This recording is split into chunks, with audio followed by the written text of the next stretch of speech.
Hello and namaste. One of the privileges of living in a country like India is to be surrounded by ancient temples whose history spans hundreds of years. As a child, what I found most fascinating about temples are the stories that live in them. Have you ever looked at an old tree and wondered what all it must have witnessed? What if it could share its stories with us? An ancient temple is like a speaking tree, an inexhaustible store of fascinating stories. A place where legends, myths, and history overlap so seamlessly that it is impossible to say where one ends and the other begins. In this series titled Temple Stories, I plan to share some fascinating stories from temples. Every ancient temple in India has an origin story. It's called the sthalapuranam. Whenever you visit an ancient temple, it is a good idea to learn the sthalapuranam. It helps you appreciate the temple better. My first memory of a sthalapuranam is that of Srirangam, one of the most sacred vaishnavite shrines. Its history spans 2000 years and its mythology spans yugas. This is the story of how Ranganatha, the presiding deity of Srirangam temple, came to this tiny island. It begins at the end of Ramayana. Ranganatha is believed to have been worshipped by Brahma himself. He was passed on to Lord Rama's ancestors and was worshipped by generations of Ikshvaku rulers, including Rama. The story of Ranganatha's journey begins on the day of Rama's Pattabhishekam. Rama has been crowned the king of Ayodhya in a grand ceremony. He decides to grant a wish to each of his loyal friends who made this day possible. Among his devoted friends is Vibhishana, the brother of Ravana, who was instrumental in Rama's victory in Lanka. Rama tells Vibhishana, "My dear friend, please ask me whatever you wish. I will grant you anything you ask." Vibhishana says, "All I want is you, Rama. I cannot bear to be parted from you. You come back with me to Lanka and rule my kingdom." Rama is in a dilemma. He cannot possibly leave Ayodhya and go to Lanka. At the same time, he made a promise and it was not in his nature to break it.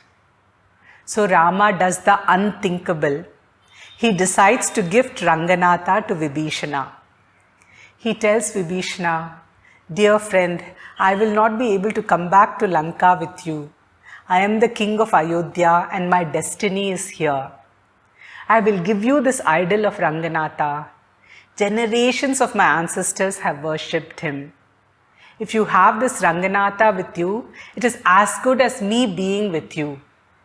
You take him with you to Lanka and he will protect you, just as I would have if I were by your side."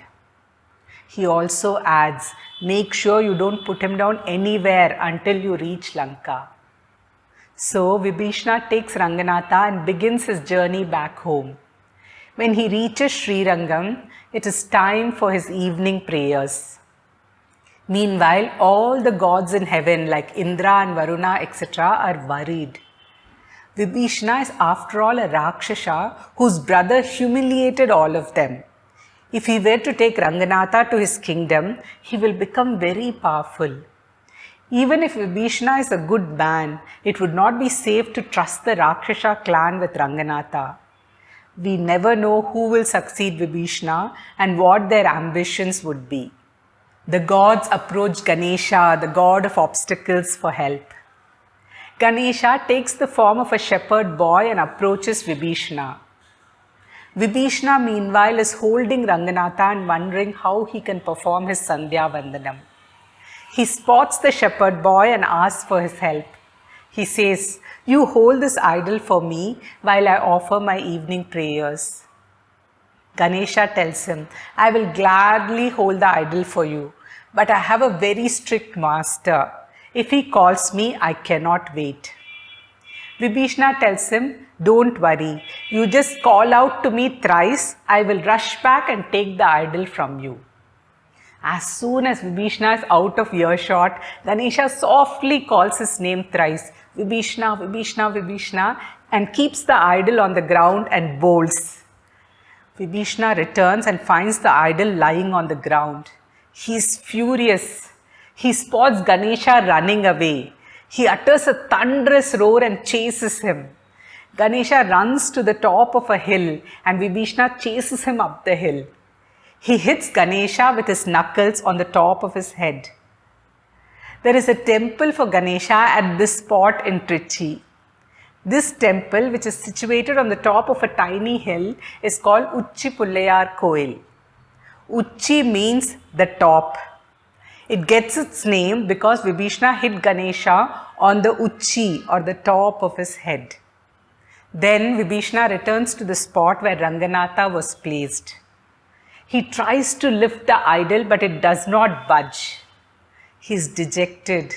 He prays to Ranganatha, who tells him, Vibhishana, you don't worry. I will live here, but I'll always keep an eye on your kingdom. As long as I'm watching Lanka, no harm will befall it. That is how Ranganatha came to reside in Srirangam. This is a carving on one of the pillars of the temple. You can see Vibhishana carrying Ranganatha in a Vimanam. A unique aspect of this deity is that he faces south. Traditionally, our gods do not face south. They face east or sometimes the north, but never the south. It is believed that Ranganatha faces south to keep an eye on Lanka. Another intriguing aspect of this temple is that the southern Gopuram was not built until 1987. Since Ranganatha faces south, you would expect the southern entrance to have the best Gopuram in the temple. There are over 20 Gopurams in Srirangam temple, but the south entrance alone did not have a Gopuram. King Achyuta Deva Raya of Vijayanagara Empire started building the south Gopuram 400 years ago, but did not complete it. For 400 years, the incomplete Gopuram looked like this. It was called Mottai Gopuram, which means the bald Gopuram. It was an oddity among the towering and majestic Gopurams of the temple. In the late 1970s, the jeer of Ahobilam Mutt took up the task of completing the Gopuram. It took 8 years to build this magnificent Rajagopuram, which now stands as the tallest temple tower in Asia. It was consecrated in 1987. I first heard the story of Srirangam temple in the early 80s when the Gopuram was being built. It was widely believed that the southern Gopuram was left incomplete because it would obstruct Ranganatha's view of Lanka. As the Gopuram was being built, a civil war broke out in Sri Lanka, which was threatening to destroy the country. People said that Sri Lanka lost its divine protection because Ranganatha could no longer see it. This belief was so strong that Chandrika Kumaratunga, the former president of Sri Lanka, wanted to build a temple for Ranganatha in Colombo.